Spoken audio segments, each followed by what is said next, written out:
الحمد لله رب العالمين والصلاة والسلام على نبينا محمد وعلى آله وأصحابه أجمعين ومن تبعهم بإحسان إلى يوم الدين أما بعد. محترم مشاہدین، السلام علیکم ورحمۃ اللہ وبرکاتہ. آج کی اس نشست میں بعض امور بیان کیے جائیں گے جن کو روزے کی حالت میں کیا جا سکتا ہے، جن کو روزہ دار کر سکتا ہے، یعنی روزے دار کے لیے جائز کام، جیسے جنابت کی حالت میں سحری کھا لینا اور غسل بعد میں کرنا. جیسے کسی نے بستری کی ہے اور پھر اذان ہو گئی، اذان سے پہلے ختم ہو گیا معاملہ، اور پھر اذان ہوئی تو اذان ہونے کے بعد اس نے غسل کیا، تو اس میں کوئی حرج نہیں ہے، اس میں کوئی حرج نہیں ہے. سیدہ عائشہ رضی اللہ عنہ فرماتی ہیں، یہ بخاری اور مسلم کی روایت ہے، یدرک الفجر وہو جنب من اہلہ ثم یغتسل. اللہ کے نبی صلی اللہ علیہ وسلم کو بعد اوقات اس حالت میں فجر ہوتی کہ آپ جنوبی ہوتے، سحری کھا لیتے اور پھر غسل فرماتے، تو اس میں کوئی حرج نہیں ہے. لیکن نماز نہیں چھوٹنی چاہیے. ایسا نہ ہو کہ آدمی کہے کہ نہیں اب ہم جو ہے 7 بجے 8 بجے غسل کریں گے، تو یہ تو غلط ہے، یہ حرام ہے کہ فجر کی نماز چھوڑ دی جائے. اسی طرح سے روزے دار مسواک کر سکتا ہے. آپ جتنی بار چاہیں مسواک کریں، صبح میں کریں، دوپہر میں کریں، شام میں کریں، اور مسواک تازہ ہو یا پرانی ہو، سوکھی ہوئی، اس میں کوئی فرق نہیں پڑتا. بخاری کی روایت ہے،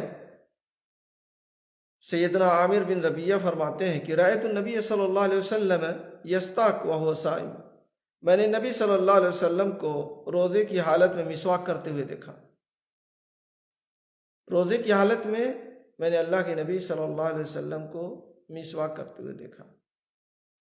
تو مسواک کر سکتے ہیں. مسواک جس کو ہمارے یہاں مادری زبان میں دتون بھی کہتے ہیں، یعنی مسواک کر سکتے ہیں، اس میں کوئی حرج نہیں ہے، چاہے نیم کی ہو، چاہے پیلو کی ہو، یا کسی بھی چیز کی ہو.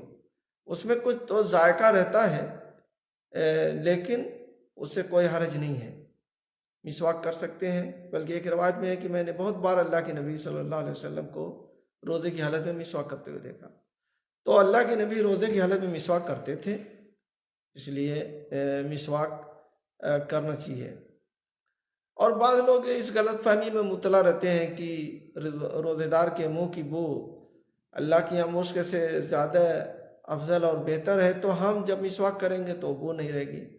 وہ منہ کی بو نہیں ہوتی ہے، وہ خالی معدے کی بو ہوتی ہے.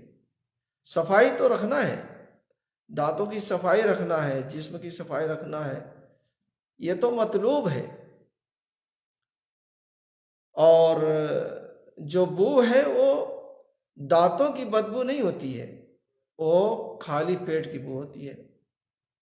جب آدمی کا پیٹ خالی ہوتا ہے، معدہ خالی ہوتا ہے، تو معدے سے ایک رائحہ نکلتی ہے، وہ یہاں پر مراد ہے.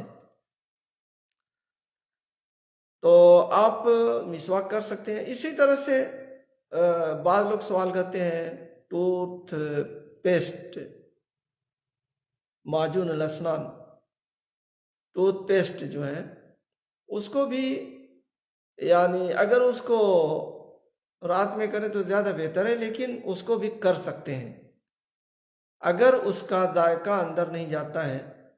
یعنی بعض بہت تیز ہوتا ہے جو اندر تک کھینچتے ہوئے چلا جاتا ہے. ویسے تو ذائقہ تو احساس ہوتا ہی ہے، آپ مسواک کا بھی ذائقہ احساس کرتے ہیں.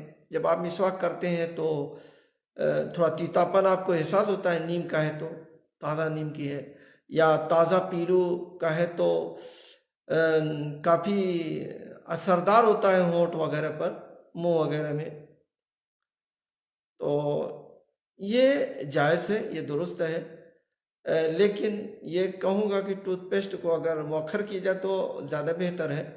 لیکن اگر کوئی آدمی ہلکے قسم کا ٹوتھ پیسٹ تھوڑی مقدار میں صفائی کی غرض سے، دانتوں کی صفائی کی غرض سے کرتا ہے تو انشاءاللہ جائز ہے۔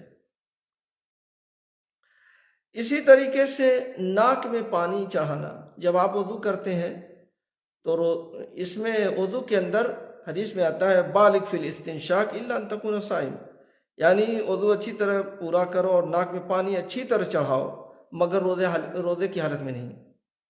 روزے کی حالت میں ہلکے سے پانی چڑھانا ہے ناک میں تاکہ اندر نہ چلا جائے، اس لیے کہ ناک کا جو مخرج ہے وہ حلق سے کسی نہ کسی نوعیت سے ملتا ہے، جب اس میں تیز بھی ڈالیں گے تو وہ حلق پر پہنچ جاتا ہے۔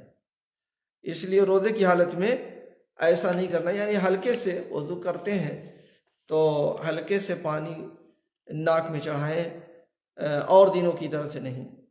اور دنوں میں ہے کہ اس کو اندر تک پہنچائیں، کھینچے تھوڑا، پھر اس کو صاف کریں، لیکن روزے کی حالت میں نہیں۔ اسی طرح سے روزے کی حالت میں کوئی آدمی بیوی کو بوسہ دے سکتا ہے کہ نہیں؟ دے سکتا ہے، اگر اس کو اپنے آپ پر کنٹرول ہو۔ اپنے آپ پر کنٹرول ہو، روزہ فاسد ہونے کا خطرہ نہیں ہے تو کر سکتا ہے، کوئی حرج نہیں ہے۔ حضرت عائشہ رضی اللہ عنہ فرماتی ہیں کان نبی صلی اللہ علیہ وسلم یقبل و یباشر وهو صائم وکان املککم لعربہ، نبی کریم صلی اللہ علیہ وسلم روزے کی حالت میں اپنی ازواج مطہرات کا بوسہ لیتے اور بغل گیر ہوتے، اور آپ صلی اللہ علیہ وسلم تم سب سے زیادہ اپنی خواہشات پر قابو رکھنے والے تھے۔ اور یہ صحیح بخاری اور صحیح مسلم کی روایت ہے، اور اس سے پہلے والی روایت سنن ابو داؤد کی تھی، سنن ابو داؤد اور ترمذی کی صحیح روایت تھی۔ تو میرے بھائیو دوستو،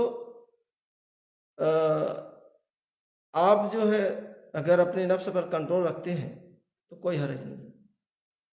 اب جیسے بعض حاجی لوگ یہاں مکے میں پوچھتے ہیں کہ میں اپنی بیوی کا ہاتھ پکڑ کر کے طواف کر سکتا ہوں کہ نہیں، اور وہ بڈھے ہیں، کہتے ہیں ہمارے مولانا نے منع کیا تھا کہ طواف کریں گے طواف ہوگا ہی نہیں۔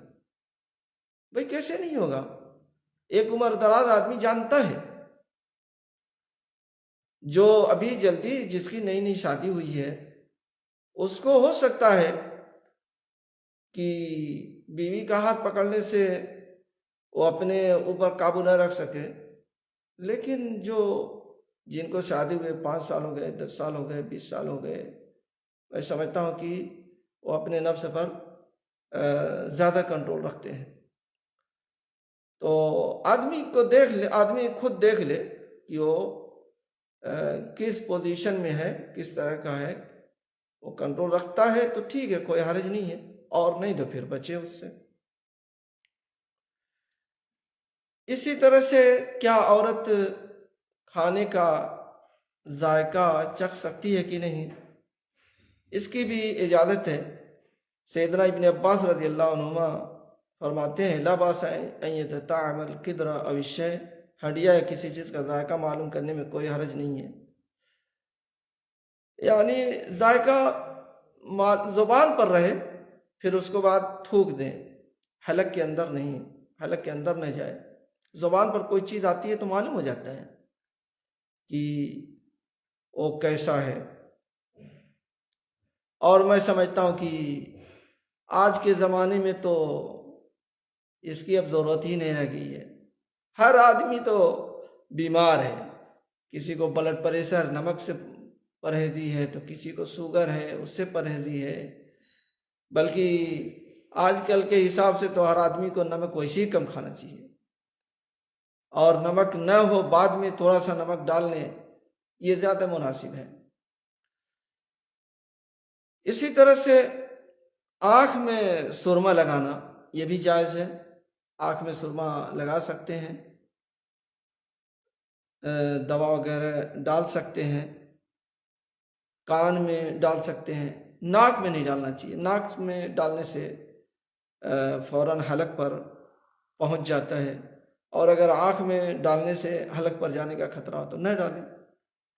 ویسے آنکھ سے نہیں پہنچتا ہے اللہ یا کہ کوئی اور سبب آ جائے. اسی طرح سے روزے دار کے لیے جائز یہ بھی ہے، بلکہ اس کے لیے بہتر ہے کہ اگر بھول چک کر کے کھا پی لیا ہے تو اپنے روزہ کو پورا کرے. بہتر نہیں بلکہ اس کے اوپر واجب اور فرض یہی ہے، اور روزہ نہیں توڑے گا. اذا نسی فاکل وشرب فلیتم صومه فانما اتمه اللہ وسقاه. یہ بخاری مسلم کی روایت ہے کہ جو روزہ دار بھول کر کھا پی لے تو اسے چاہیے کہ اپنا روزہ پورا کرے، کیونکہ اسے اللہ نے کھلایا پلایا ہے. اسے اللہ نے کھلایا پلایا ہے تو روزے پر کوئی اثر نہیں پڑتا. اگر کوئی آدمی بھول کر کے کھا لیا ہے، بھول کر کے پی لیا ہے، تو یہ اللہ کی طرف سے نعمت اس کو ملی ہے، اس لیے اس کا روزہ 100% صحیح ہے اور اسے اپنے روزے کو پورا کرنا چاہیے. لیکن اگر کوئی آدمی دیکھ لے کھاتے پیتے تو فوراً اس کو بتائے، اس لیے کہ اگرچہ وہ بھولا ہوا ہے لیکن یہ تو آدمی نہیں بھولا ہے، یہ تو جان رہا ہے کہ وہ روزے سے ہے اور روزے کی حالت میں کھانا پینا یہ حرام ہے. تو امر بالمعروف و نہی عن المنکر کا تقاضا یہی ہے کہ اگر کسی آدمی کو بھول کر کے کھاتے پیتے ہوئے دیکھ لے تو اسے ضرور یاد دلائے، اس کو بتائے.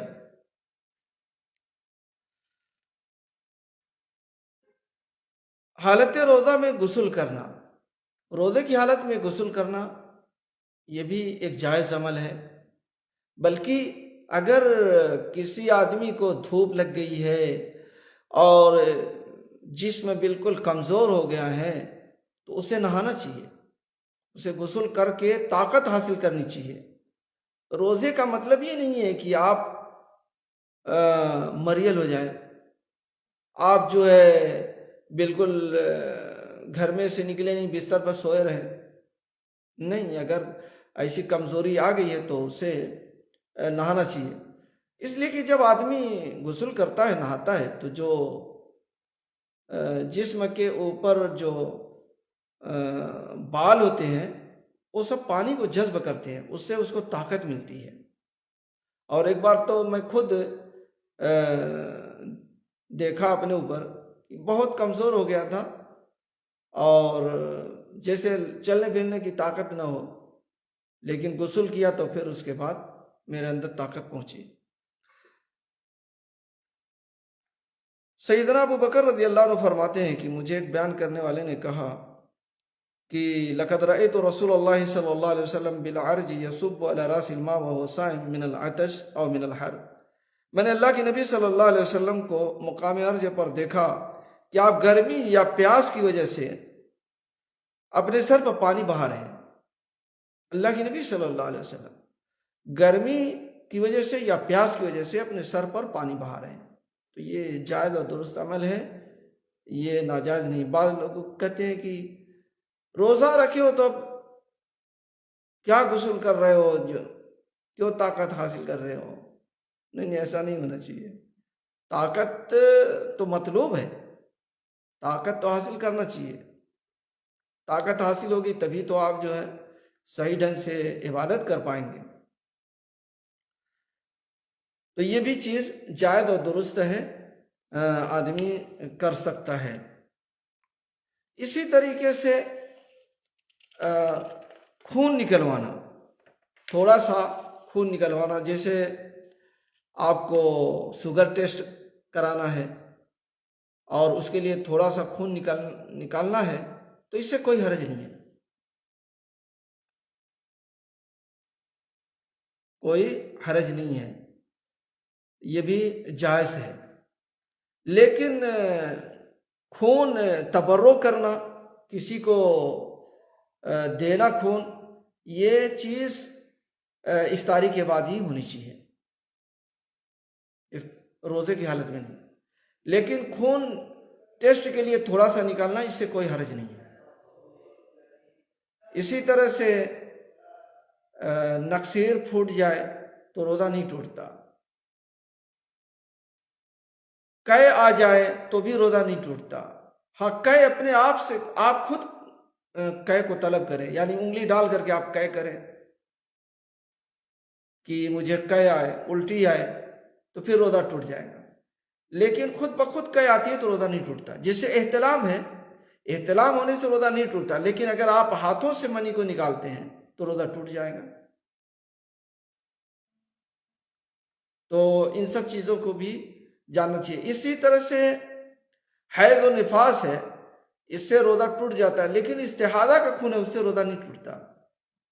یہ بیماری کا خون ہے جو برابر آتا رہتا ہے عورتوں کو، اس سے کوئی فرق نہیں ہے۔ تو ان سب امور کو ہمیں سامنے رکھنا چاہیے اور روزے کے احکام اور مسائل کو پڑھنا چاہیے، اس لیے کہ بہت سی چیزیں آدمی نہیں جانتا۔ اسی طرح سے ایک مسئلہ یہ بھی ہے کہ جن کو دمے کی شکایت ہوتی ہے یا جن کو ہانف آتی ہے اور وہ بخاک کا استعمال کرتے ہیں، جو پھگوارے والی دوا ہوتی ہے، جس کو یعنی فوارہ ٹائپ کا نکلتا ہے بخاک، اس کو جو استعمال کرتے ہیں، منہ میں مارتے ہیں، تو اگر یہ گلے میں یعنی حلق کے نیچے نہیں جاتا ہے تو پھر روزہ نہیں ٹوٹتا۔ یعنی علماء نے اس کو جائز قرار دیا ہے، یہ جائز ہے، روزے کی حالت میں بھی مار سکتے ہیں، اور یہ جائز عمل ہے۔ اسی طرح سے آپ انجیکشن لے رہے ہیں، اگر بیماری کا انجیکشن، جیسے بخار کا انجیکشن ہے، بخار بہت تیز ہے، اس کا انجیکشن لے رہے ہیں، یا اس طرح کا اور کسی بیماری کا، آپ کو درد ہے پیٹ میں، اس کا انجیکشن لے رہے ہیں، تو اس سے روزہ نہیں ٹوٹتا، چاہے وہ نس میں ہو، چاہے عضلات میں ہو، گوشت میں ہو۔ لیکن انجیکشن مغذی ہو، جس سے طاقت لی جا رہی ہے، یعنی آپ کمزور ہیں اس لیے آپ کو ایک انجیکشن لگایا جا رہا ہے، طاقت والا انجیکشن، یہ جائز نہیں ہے، اس سے روزہ ٹوٹ جائے گا۔ تو ان سب چیزوں کو سمجھنے کی ضرورت ہے کہ کن چیزوں سے روزہ ٹوٹتا ہے اور کن چیزوں سے روزہ نہیں ٹوٹتا۔ تو آج کے درس میں یہی باتیں تھیں کہ ان تمام امور سے روزہ نہیں ٹوٹتا۔ اسی طرح سے کوئی خوشبودار چیز سونگھنے سے بھی روزہ نہیں ٹوٹتا۔ عطر سونگھ رہے ہیں یا کوئی پھل ہے اس کو آپ نے سونگھ لیا تو اس سے بھی روزہ نہیں ٹوٹتا۔ اللہ تعالیٰ سے دعا ہے کہ اللہ تعالیٰ ہم لوگوں کو روزے کے احکام سمجھنے اور اس پر عمل کرنے کی توفیق عطا فرمائے، آمین۔ وآخر دعوانا الحمد للہ رب العالمین، وصلی اللہ علی نبینا محمد وعلی آلہ واصحابہ اجمعین۔